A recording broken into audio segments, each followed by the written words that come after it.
So I'm looking at this tweet, and it's like, people born in 86 have a core mission to find and experience true love, blah, blah, blah. And like frequent abandonment / betrayal often mirrors deeper self-abandonment. And like, that is so true. Like, and I'm not completely putting all of my, oh my God, it said this, so it must be this. I'm a kind of person where I know how to take what resonates and leave what doesn't.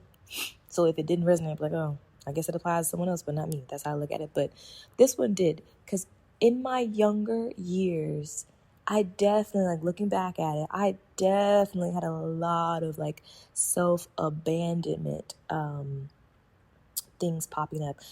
And I would say that the quote unquote cure has honestly literally been making a decision.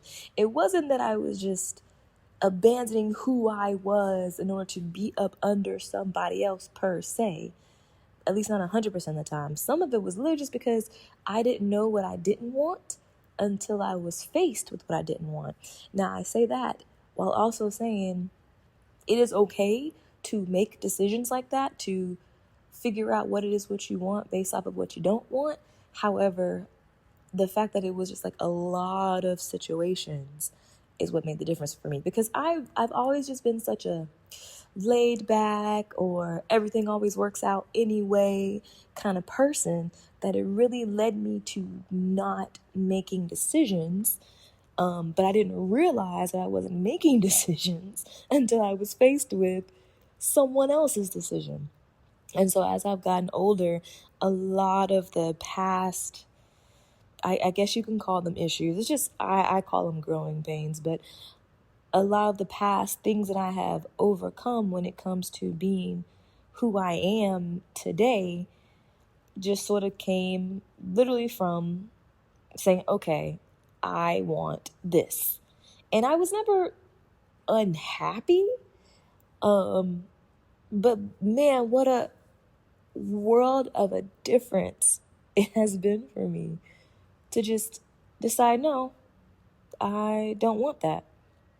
And then the other half of that, of course, is sticking to it, because if you do sort of fall to the emotional side of things, you can find yourself getting tied up with someone or in a situation simply because you're emotionally tied to it.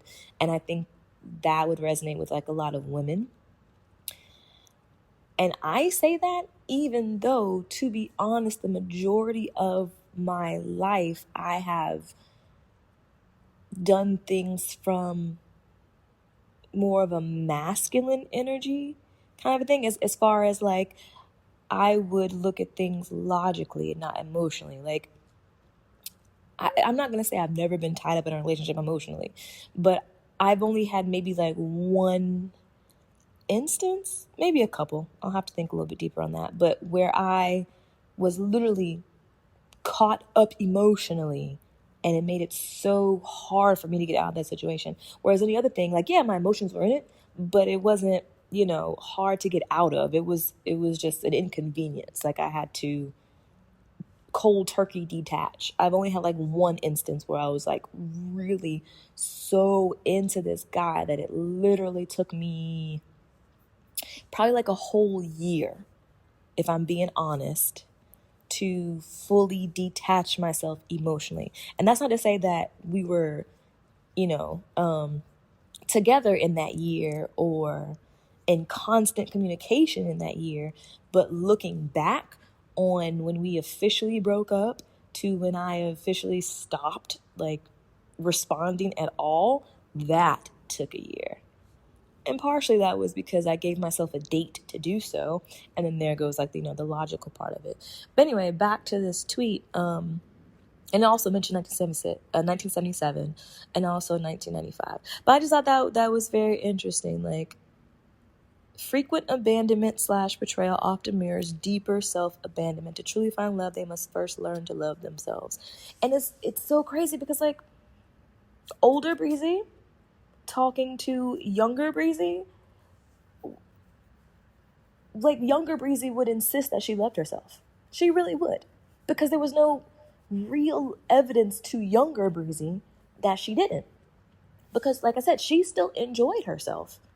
She enjoyed the relationships that she had with the guy. She enjoyed the situationships that she was in. She enjoyed that because it gave her the freedom that she wanted.